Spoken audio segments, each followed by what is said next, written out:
SIR 2026 সালের final voter list কিন্তু প্রকাশিত হয়েছে। এর মধ্যে অনেকেই কিন্তু ডাউনলোড করতে পেরেছেন, অনেকেই পারেননি, কারণ এখন কিন্তু সাইবারে প্রচুর সমস্যা, যার কারণে ডাউনলোড করতে সমস্যা হচ্ছে।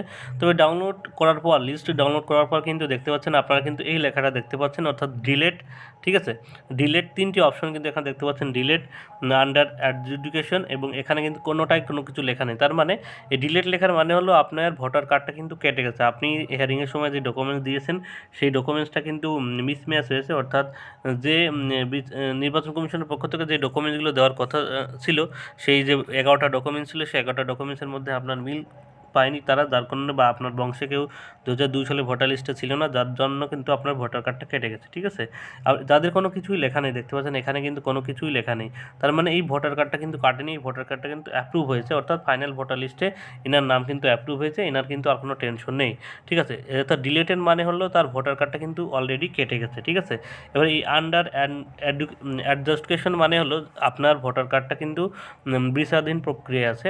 আপনারা জানেন হাইকোর্টের পক্ষ থেকে কিন্তু বিভিন্ন অবসরপ্রাপ্ত বিচারপতি এবং জেলা অফিসারের উচ্চপদস্থ কর্মচারীদের নিয়োগ করা হয়েছে। এই কিন্তু এখনও কিন্তু 60 লাখ ভোট, কিন্তু 60 লাখ, অর্থাৎ আমাদের রাজ্যে 60 লক্ষ ভোট কিন্তু এই বিচারাধীন আওতায় রয়েছে। ঠিক আছে, এর মানে হলো এই যে এই ভোটার কার্ডটা কিন্তু এখনও কাটেনি, এগুলো কিন্তু এখনও বিচারাধীন আওতায় আছে।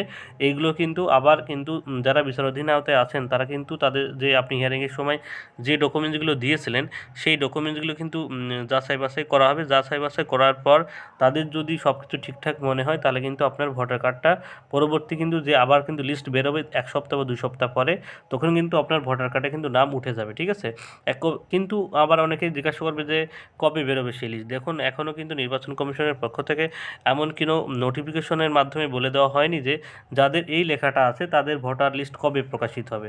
কিছুদিন ওয়েট করুন, তারপরে আপনারা দেখতে পারবেন যে আপনার ভোটার যে এই লিস্টটা আপনাদের বেরোবে, তখন আপনি দেখতে পাবেন যে আপনার ভোটার কার্ডে কি ডিলেট লেখা আসছে কি না।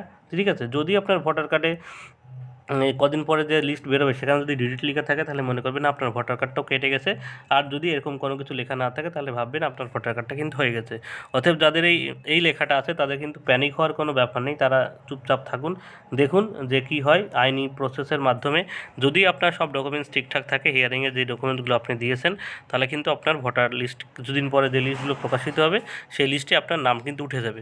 আর যাদের নামটা ডিলেট লেখা আছে তাদের কিন্তু ভোটার কার্ডটা কেটে গেছে, তারা কিন্তু ফর্ম 6, আমি আবার বলছি, তারা কিন্তু ফর্ম 6-এর মাধ্যমে কিন্তু আবার আবেদন করতে পারবেন নতুন ভোটার কার্ডের নাম তোলার জন্য। ঠিক আছে, অতএব যারা ডাউনলোড করতে পেরেছেন তারা এভাবে দেখে নেন যে আপনার ভোটার কার্ডের পাশে কী লেখা আছে। ঠিক আছে, ডিলেট লেখা থাকলে তো তাদের খুবই বাজে অবস্থা, মানে তার ভোটার কার্ডটা কেটে গেছে।